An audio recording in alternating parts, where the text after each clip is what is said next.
पिछले लंबे समय से जब भी मैं बता रहा था कि बीपीएससी हो या फिर बिहार में जितने भी बहालियां हुई है उसमें बड़े पैमाने पर स्कैम हुआ है, फर्जीवाड़ा हुआ है, तो आप लोगों को लग रहा था कि विकी गोयल जो है वो केवल निगेटिव न्यूज चला रहे हैं, ऐसा कुछ हुआ नहीं है। ये वो लोग बोल रहे थे या फिर दूसरे स्टेट के होंगे या फिर गलत तरीका से नौकरी किए होंगे, वही लोग ये बात बोल सकते थे। आपने देखा कि 2010 से लेकर के 2022 तक जितनी भी बीपीएससी की परीक्षाएं हुई है, हर परीक्षा में लगभग धांधली हुआ है। और कौन लोग इसमें धांधली में इन्वॉल्व है? वो लोग जो बीपीएससी में अधिकारी बने हैं, चाहे कृषि विभाग के अधिकारी बने हो, शिक्षा विभाग के अधिकारी बने हो, प्रशासनिक विभाग के अधिकारी बने हो या फिर एडमिनिस्ट्रेटिव डिपार्टमेंट के अधिकारी बने हो, हर लोग जो हैं किसी न किसी आईएएस के कोई भाई है, भतीजा है, साला है, साली है, यही है। मैं आज जो हूं इस वीडियो में काला जी टक करने वाला हूं भाई साहब, डिटेल में जरूर बने हुए रहिएगा। टीआरई 3 हो, टीआरई 1 हो और टीआरई 2 हो, हर जगह यही हुआ है।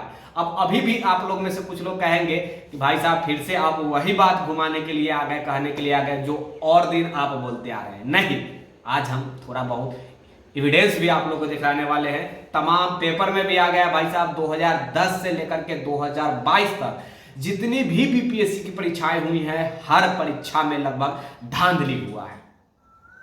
टीआरई 1 में भी हुआ है, 2 में भी हुआ है, लेकिन आयोग अभी तक इसके बारे में कुछ नहीं कही। हाँ, टीआरई 3 को लेकर आयोग ने जरूर बांस चलाया और उस बांस से कितने को चोट लगा और कितने लोग अंदर में यानी कि जेल में भी, बेउर जेल में भी अभी भी बंद है। ना ही टीआरई 3 का पेपर लीक होता और ना ही इतने बड़े पैमाने पर स्कैम का पता लगता। यहां तक कि स्कैम के कारण बहुत सारे लोग डीएसपी भी बन चुके हैं। ध्यान, मतलब ये वीडियो जो है वो थोड़ा सा ध्यान से जरूर सुनिएगा।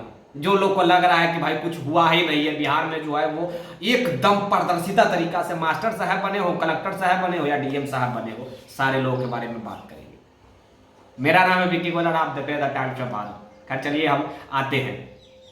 देखिए, जितने भी स्कैम में जो इन्वॉल्व हैं वो उसमें ज्यादातर लोग आप देखेंगे किसी आईएएस के या फिर किसी आईपीएस के रिलेटिव है।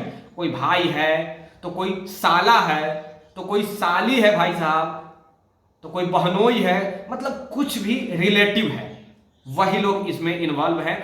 मतलब जो इसमें पकड़े गए जा रहे हैं, जितने भी लोग पकड़े गए हैं, सारे लोग को रिलेटिव ही इसमें इन्वॉल्व है। या फिर जो लोग काम करवाए भी है, जैसे कि आप काम करवाए हैं तो आपके कोई आईएएस या आईपीएस आपके रिलेटिव होंगे, तभी आपका काम हुआ होगा, ऐसा न्यूज़पेपर में भी दिया गया है। ये मैं नहीं, खुद से नहीं बता रहा हूं, ये तमाम न्यूज़पेपर में भी आपको देखने को मिल जाएगा। और आप देख लीजिए, बिहार लोक सेवा आयोग के जब से ये पेपर लीक हुआ है तब से बड़े पैमाने पर आर्थिक अपराध इकाई का डंडा चल रहा है। और वो डंडा में ना जाने कितने लोग घायल हुए, कितने लोग अंदर गए, जेल में गए, और अभी भी और लग जाएंगे।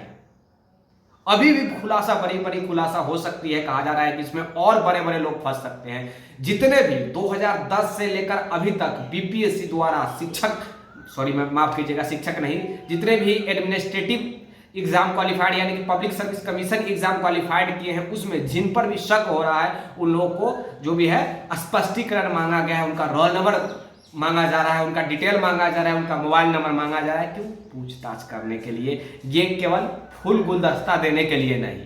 तो बड़े पैमाने पर तो स्कैम हुआ है।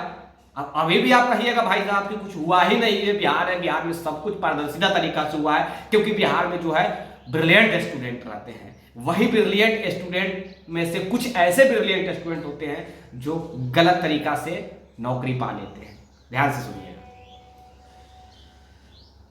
टीआरई 3 की पिछले दिनों आप देखेंगे आर्थिक अपराध इकाई का जो एक लेटर आया था आप लोग के बीच, तमाम यूट्यूब पे देखने को मिला, मैं भी चलाया था, जिसमें कहा गया था कि रिपोर्ट आ गया है आर्थिक अपराध इकाई का कि कौन कौन से पेपर लीक हुआ है, इसका जो मास्टरमाइंड है वो कौन है, इसमें इन्वॉल्व कौन कौन व्यक्ति हैं।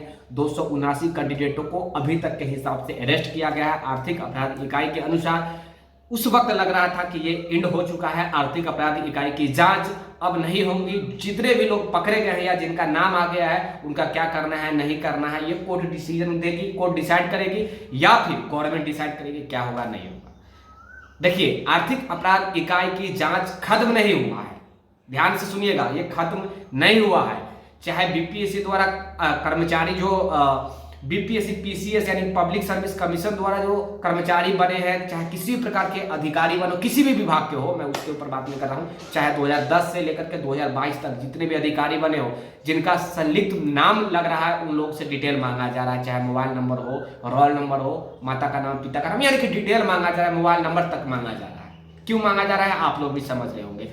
इसी प्रकार शिक्षक बहाली में जितने भी लोग धांधली के द्वारा गए हैं, जितने भी लोग, या फिर आप लोगों को एक टोल फ्री नंबर दिया गया होगा, आप लोग को कुछ दिन पहले दिया गया था आर्थिक अपराध इकाई की तरफ से जानकारी मिली है कि तमाम जितने भी लोग के ऊपर शक होगा, जिनको लग रहा है कि ABCD के जो व्यक्ति है वो धांधली के द्वारा गए हैं, शिक्षक बिहार में बने हैं TRU 1, 2 या फिर 3 द्वारा, 3 का तो खैर एग्जाम में होने वाला है, 1, 2 द्वारा, तो उन लोगों को भी स्पष्टीकरण अपडेट मांगा जाएगा और तमाम डिटेल उनसे भी मांगा जाएगा, पूछताछ किया जाएगा। देखिए ये सही काम है, आर्थिक अपराधी का ये काम करे, ये सही है, लेकिन गवर्नमेंट को शर्म आनी चाहिए। मैं तो गवर्नमेंट के ही कहूंगा कि गवर्नमेंट को शर्म आनी चाहिए। कितने बड़े पैमाने पर अभी तक स्कैम होते आ रहा है, लेकिन बिहार की जो गवर्नमेंट है वो कुछ नहीं कर रही थी।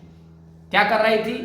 कहा जा रहा है कि जो है सुशासन की सरकार है, बिहार में सुशासन की सरकार है। ये कैसी सुशासन की सरकार है कि गरीब स्टूडेंट पढ़ते पढ़ते सर का बाल उड़ जाए, भूखे प्यासे मर जाता है, 5,000 रुपया घर से बच्चे को दिया जाता है। किस प्रकार जो अपने गार्जियन पेरेंट्स हैं उनके किस प्रकार बच्चों को पढ़ने के लिए बाहर रखकर पढ़ने के लिए देते हैं, ये सब लोग नहीं ना जान सकते, और खासकर वो लोग नहीं जान सकते हैं जो भाई लाखों करोड़ में पैदा ही लिया है, वो कैसे जानेगा।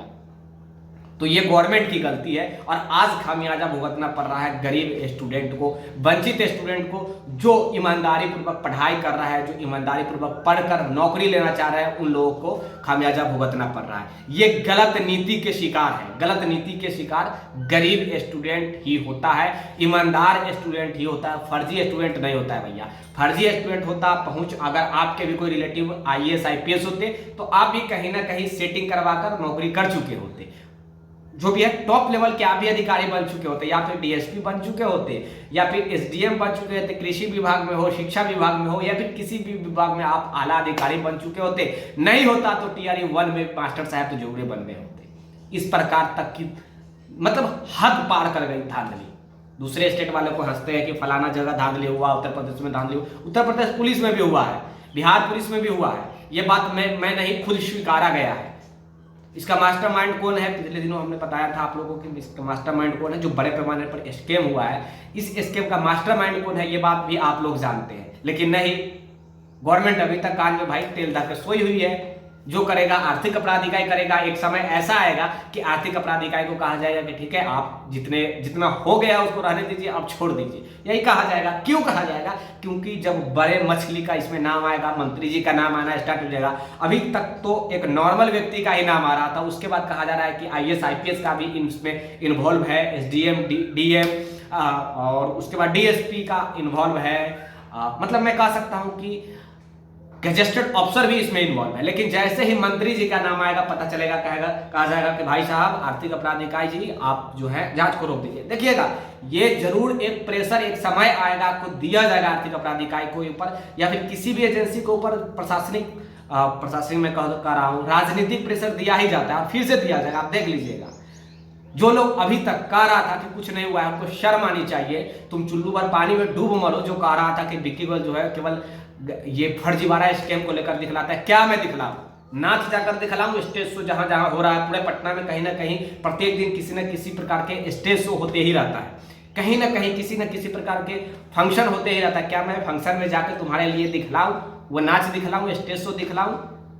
गरीबों की आपकी आवाज ना उठाऊं, स्टूडेंटों की आवाज ना उठाऊं? नरेंद्र मोदी का अभी भाषण चल रहा है प्रत्येक दिन, राजनीतिक पार्टी का भाषण चल रहा है प्रत्येक दिन, क्या मैं वो भाषण दिखलाना चालू करूं? आपको शर्म आनी चाहिए आप लोग को। सही चीज नहीं अच्छा लगता है। गरीब स्टूडेंट के हित के लिए मैं लड़ रहा हूं और आगे भी लड़ूंगा। खैर आप लोग अपना रिस्पॉन्सिबिलिटी खुद लीजिएगा। ये है हमारा बिहार, और बिहार काफी तरक्की कर रहा है बड़े पैमाने पर स्कैम पेपर लीक कराकर, धांधली के द्वारा नौकरी कर। धन्यवाद। वीडियो को शेयर जरूर कर देना अगर अच्छा लगे तो, और सब्सक्राइब भी कर लेना, और जो लोग नए होंगे सब्सक्राइब जरूर कर लेना।